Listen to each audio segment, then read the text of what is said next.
Welcome to the Leadership Levers Podcast. I'm your host, Will Gladhart, CMO at the Culture Think Tank. At the Culture Think Tank, we empower leaders with metrics that strengthen culture, drive performance, and return.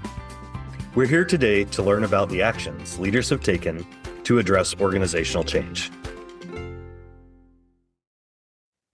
Today, our guest is Frank Clark, President and CEO at Encore Leadership Advisors. Thank you so much for taking the time to join us. William, good to be with you this morning. Excellent. Let's begin by having you share a little bit about yourself, your background, and your organization with our audience. Excellent. So we're based in Chicago, and we're a senior executive search firm. We work in a variety of different industries, such as industrial manufacturing, technology, as well as nonprofit and healthcare. And we also have a strong private equity practice. In terms of functionally speaking, we work in the areas of finance, operations, technology, as well as legal is where we do most of our work functionally. And we work at the VP level up to the C-suite. And last but not least, we have a thriving board practice as well, where we do executive placements for small cap publicly traded companies and mid cap publicly traded companies is what we do. You know, my background is a variety of different business experiences in operations and running companies from a P&L perspective. I've got a strong mergers and acquisitions background, and of course, a retained and executive search background as well.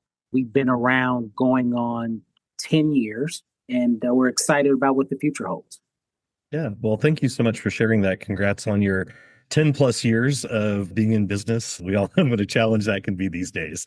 We'll be discussing 3 questions today as a warm up to our conversation. Would you share why you believe a healthy culture is critical? A healthy culture is everything. It's mission critical because it retains employees. It certainly drives performance and outcomes.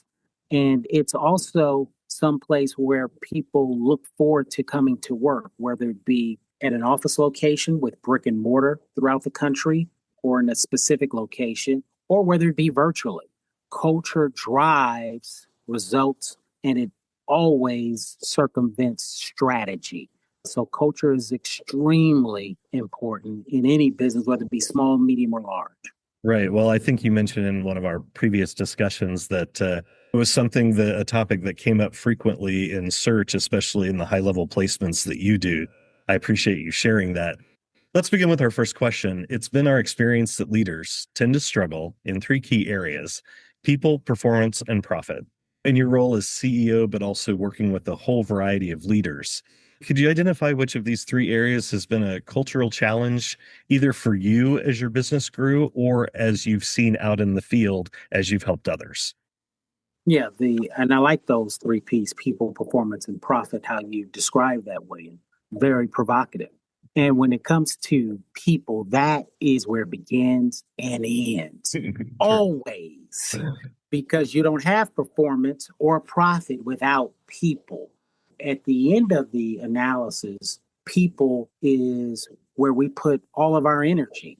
And then we focus on profitability and we focus on performance. But people, in terms of training, in terms of making sure their values align with the culture, as well as giving them the tools that they need to thrive and be successful. And last but not least, to be your best self, it's also an inside-out process. Inside-out process is how you become your best self. So those are the type of things that we focus on when it comes to people and my clients as well. We're working with clients that are in the Fortune 500. But we're also working with clients that are small and medium-sized businesses as well. And that common theme around people is consistent regardless. Right. Well, and it's amazing, and from your background in private equity, M&A mergers, that sometimes the powers that be forget that the people are why the business is there for potential sale in the first place. And, it's the value of that human capital that really drives the business and the future of the business post-sale. So it makes a huge difference. Can you maybe describe a challenge you had in your own business around performance or culture and or with a client that you worked with, not to disclose any information, how it negatively impacted the organization? Sure, I'll give you two examples. One is client based and one is specific to Encore. One of my clients has a very high performer when it comes to delivering the numbers on revenue and as well as profitability, that P word again, also known as EBITDA. And while they deliver their attitude, they have an elite posture about themselves. And it unfortunately is pervasive throughout the culture because this particular individual is such a high performer. And at the end of the business day, you've got to hold a high performer accountable for being aligned with the culture, just like you would someone who's a mid-level performer.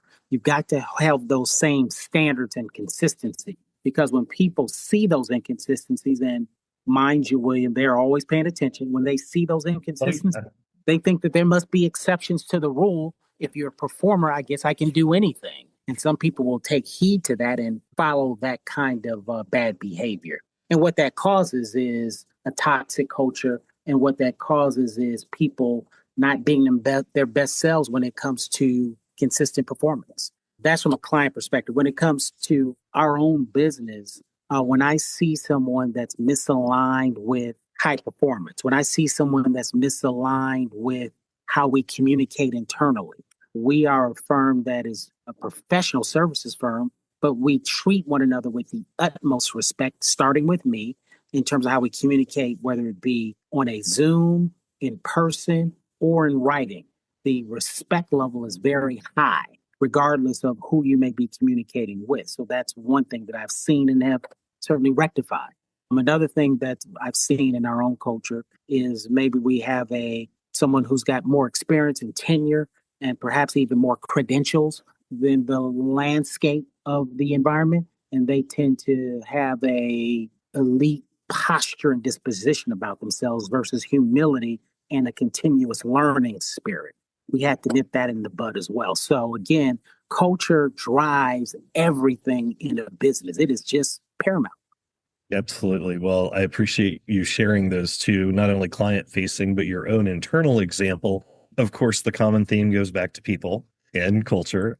I love that you shared the story about the high performer. We've heard from several CEOs that have stepped into leadership roles in a company where they were brought in to turn around a challenge, something.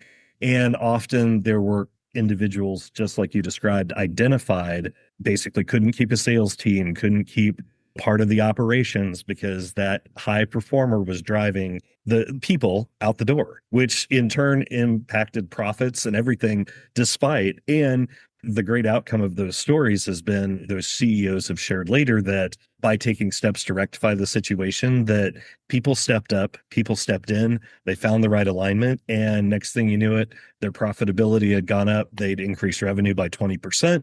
It's a very scary thing to do as a leader, but it certainly is possibly the right steps. It depends on the situation. As we kind of talk about things that helped impact culture positively, maybe what's the one thing that you have done or you've helped others do in your placement roles that helped impact culture and performance more positively across the organization?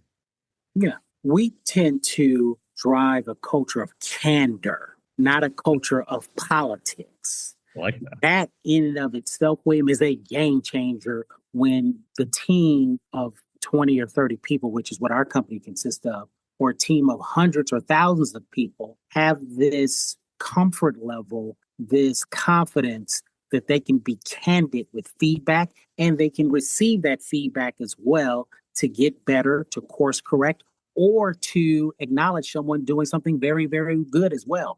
Candor can be very positive, or it can be an exchange of opportunity to improve as well. Our culture and the cultures I've seen do really well is this culture of candor. I've seen it in Fortune 50 companies as well as entrepreneurial, nimble, and agile companies such as ours. I love that. That's some really sage insight. As we wrap up today, is there anything else you'd like to share or other insights with fellow leaders like yourself? Yeah, the last point that I would say is, as you described those three P's, people, comes before everything. It comes even before profitability. People is everything when it comes to driving performance of a business. And I would tell leaders to think about it in buckets. A third of your time should be on people and people development and cultivation and collaboration and continuous improvement. A third of your time should be on people. And then the other third should be focused on strategy and driving your business forward, which is process and the like. So when you think of your business, certainly think about it in those thirds. And then the profitability kind of flows as a result of that. That's how you get steady profits. If you think profit first, you will negate people, you will ignore people, and you will alienate people. And when that happens, your retention starts to wane and attrition goes way up. So if I had to leave any words of wisdom and experience, look at it from that standpoint in terms of how you prioritize your day to day as a CEO and business leader. I love that. That's fantastic. Frank, I've enjoyed having you on our Leadership Lovers podcast. Thank you for your time and thank you for your insights. Thank you, William. Again, great to be with you today. Thank you for joining us on the Leadership Lovers podcast. Find all our Leadership Lovers episodes on the Culture Think Tank website at www.theculturethinktank.com or listen on your favorite streaming platform. We'd love to hear from you about the challenges you have faced as a leader. Tune in weekly as we invite leaders to share their experiences in strengthening culture and performance, one action at a time.